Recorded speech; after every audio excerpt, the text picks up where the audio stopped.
Hopefully this comes out okay. Looks like a hostage video. Oh no. Hello and welcome back to Nerddom. My name is Matt and I just got out of the theaters for Joker. I don't even remember the name of the video, the movie.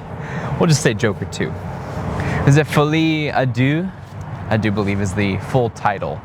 Now this movie, this is gonna be divisive. I'm gonna say this movie is gonna be divisive 100%. It's also a rebuke, kind of like a rebuttal on the first movie and what a lot of people liked about it. It is kind of like, oh, you thought you liked this character, well, here's this character being destroyed. I'm gonna try to keep it as spoiler-free as possible, but man, there's a lot to talk about in this one and a lot to talk about the goals, but I do want to talk about the positives. Let's get into the positives. Positives, well acted, Joaquin Phoenix, Gaga, everyone's acting it out really well acted. There was no performance that I really disliked. You know, everyone was playing their part to their degree, to the best degree. Gaga was singing extremely well. This is going to be a big showpiece for her, as if she needed another showpiece to have in her arsenal of showpieces, honestly. Joaquin, his character singing, I mean, I guess it's not a spoiler that it is a musical, like that's the whole point of it. It's a musical. It's not a complete musical, I would say. It's more so, how do I say this without spoilering? I mean, in the first movie, he has this delusion of grandeur with stand-up comedy. Now it's a delusion of grandeur with musical performances, and you can kind of tell that from the commercials, from the trailers. You can really tell that. You can really tell because the stages are grand, the, you know, performances are outrageous. It's definitely not something that is happening in the real world. It's more so something that's happening in his mind. It's his delusions that are happening again. And it's his way of escaping reality. And that's kind of what I think the story is all about. It's about these little stories that people tell themselves to not make themselves go insane in a way. And it's a way of, it's like a delusion of grandeur. And if anything, I would say that this is well-made delusion, well-made rehash. It kind of is the same exact idea of the last one. You know, it's like I said, it's like a delusional of grandeur, of being important even though you are nothing, nobody. That's kind of the same story of this one. It really is. The Harley Quinn character is kind of just a character to kick him in the butt, really. It's to kick him in the butt. I don't know how else to say it. The character is something for him to play off of, something for him to fawn over, but at the same time, you do get a sense that she is a part of something else. She is a part of something larger. And she's kind of she's kind of the protagonist, or antagonist in a way. I would say an antagonist, kind of. She's kind of an antagonist. I don't know how else to get into it, man. It is well made. The cinematography, off the chain. I think it looks amazing. It looks really, really good. Cinematography is bomb. Really great job. Like I said, the acting is really good too. The music, well made, well produced. There's something that's happening in Agatha when they were singing the song Down, Down to the Witch's Road. There's something that happened in that one. There's something that happened in that show where the sound didn't sound like it was happening right there in that moment. I wouldn't say the same thing for this one. It actually seemed like they were singing on the set. And I bet it was recorded in someplace else, but at least they tried to make it sound like they were in that space singing that song.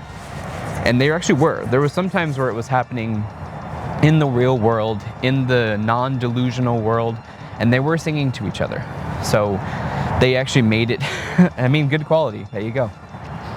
Todd Phillips directing, great director, great cinematography. I don't know who did the cinematography. I wish I did. I think it did a great job there too. I'm really jealous of the sets, the lighting, the camera work, the anamorphic lenses, the lens flares, all that stuff. It's really, really well made. The costumes, fantastic. It's just the story that I kind of have a problem with. And I don't know if it's a problem per se, but I know what they're trying to say with the story, and I'm pretty sure that this is going to be extremely divisive.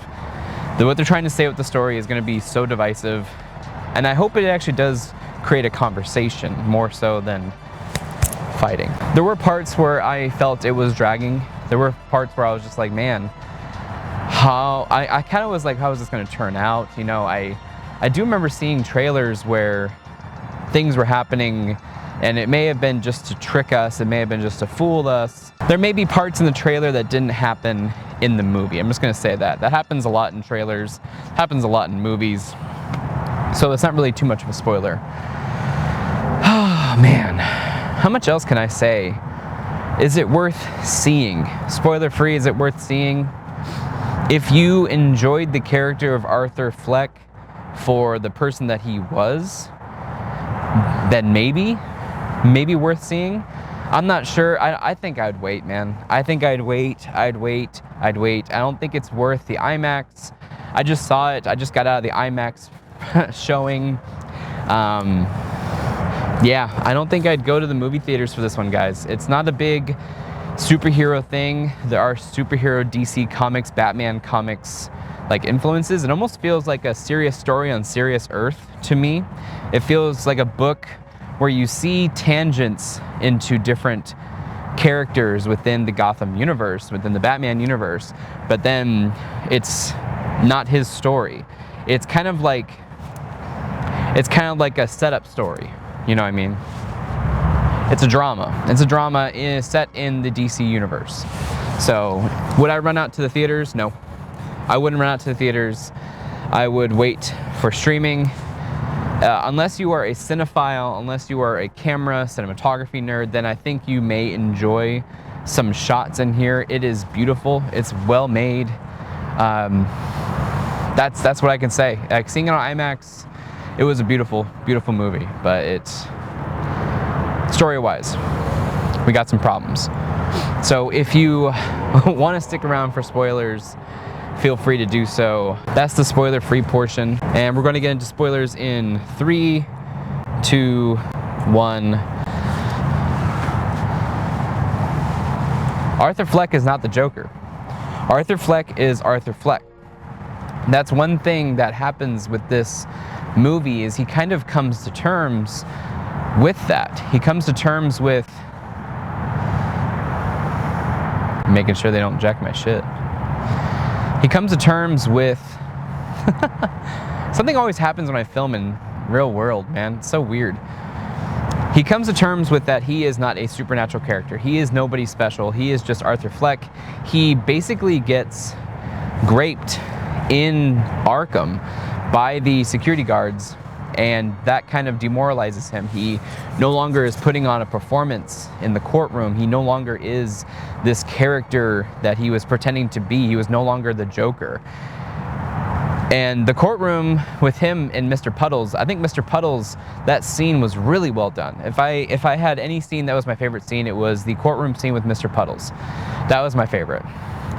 And yeah, it kind of is, this whole story is kind of the destruction of the Joker character in this world, and Harleen Quinzel is kind of like a force pushing him to be something of this anarchy character that is going to drive this revolution within the city. She is a well-off psychology doctorate. I think she's a dropout, but she's highly intelligent. She's, psychology, almost like a doctor basically, and she is playing Arthur Fleck to be this Joker character, to be something that this anarchy movement really wants. And in the end, he rebukes that. He doesn't want to be that, or he gets it beaten out of him. You know, he kind of gets it beaten out of him. He thinks he's this larger than life character. He pretends to be this larger than life character. And then when time comes to be time, he kind of says, I'm not. He, in the courtroom, says that he is Arthur Fleck. He knew exactly what he was doing. He is not the Joker. The whole time they're trying to play off making this Joker his shadow. It's his shadow that did it, that kind of thing. And it turns out that he just says, no, it was me the whole time. And what happens next is he is then read to be guilty on our charges, and then a bomb goes off. You know, bomb goes off, he then escapes. The Joker that you see in the trailer chasing him is actually a Joker that is a part of this kind of group thing, because Arthur said something to like blow it all up. So he literally said to blow it all up, and so they blew it up. They took him literally, they blew it up. So that's what I think the story and all of it is a kind of about becoming a popular figure and what their words kind of mean. That's kind of my thought. It's kind of like a dude who wanted to be something bigger than he was. He becomes something bigger than he was, and then he kind of rebukes it. Now, the whole story between him and Harley Quinn, the lawyer of Arthur Fleck kind of tells him flat out, like, hey, she's playing you. You know, and that we finally do figure out that the larger game at hand is she's kind of like this character, that this almost like a leader of the anarchy movement kind of, and she rebukes him at the end too. They don't hook up. She lied to him about being pregnant. She manipulated him to get what she wanted. She wanted to have this figurehead that could have the attention of the authorities, that kind of thing. And yeah, so he rebukes the Joker personality, he rebukes all of that, and then the final scene, again, last warning, the final scene is him getting lured out of the main group where everyone's hanging out. He gets lured, and a character who is in the insane asylum, who has been kind of watching him in the background the whole time, he was kind of effeminate. He was very effeminate when he would watch Arthur. He really did watch Arthur. And he turned the corner, and he has finally a talking part in the movie. He tells him a joke, and the joke ends with, you get what you fucking deserve. And then he stabs him, he shanks him a million times. So Arthur then goes into a delusion of Harley Quinn shooting him again, and kind of like that it was always going to end this way. And that's kind of what I thought midway too. I'm like, this is going to end badly for him. And it turns out that this character who then shanked him, this character who, I don't even know how to say it on YouTube, who stabbed him multiple times in the movie, he then slices his own face, and he's laughing, and he's giggling, and he's laughing, he's giggling.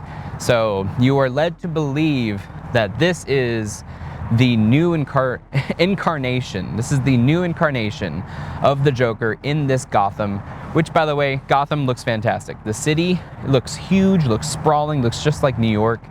It's like amalgamation. It is supposed to be New York, but it even says New York State at one point. But it's a huge amalgamation of a bunch of cities, and it's massive. It's crazy. It's a really good depiction of Gotham. But most of it does take place in the insane asylum, the courtroom, that's basically it. And then in the internal stage plays per se. So yeah, this is the new Joker in this universe, and I think this is the end of this universe. So that's what I mean. It's like a rebuke. Like it's kind of rebuking a lot of the things that people liked about the first movie, and saying, this guy was an icon. This Joker, this Joaquin Phoenix, this Arthur Fleck is an icon. Look what happens when we tear him apart. So to me, that's what the movie was about. It's about tearing him apart, about him becoming something that he kind of wanted. He wanted to be this big, entertaining figure, and then he rebukes it at the end. And I don't know if he rebukes it because he doesn't like the attention that it brings him, or he is, like I said, beaten out of him. And he's not really that person. He's really not that person. He's just he just snapped. You know, he just snapped. So that's really it. That's kind of like my thoughts. Again, if you want to go see it in the theaters, it's beautiful. It's a well-shot movie, well-acted movie, well-sung. Good job, Gaga. Good job. But other than that, story-wise, it doesn't say much. It doesn't say much. It's a lot of more of the same. So not much new is being done here. So I don't know what else. Let me know what you guys think of Joker. Oh my God, I totally forgot the name again. Folie à Deux. Folie à Deux, I do believe the name is. So let me know your thoughts on Joker 2 down in the comments below. And if you like the video, feel free to subscribe. Also, feel free to smash the like button. It really does help out the channel, get pushed out to new people. And yeah, let me know your guys' thoughts. Are you going to the cinema this weekend? Let me know. Thank you so much, and we'll see you next time. Take care.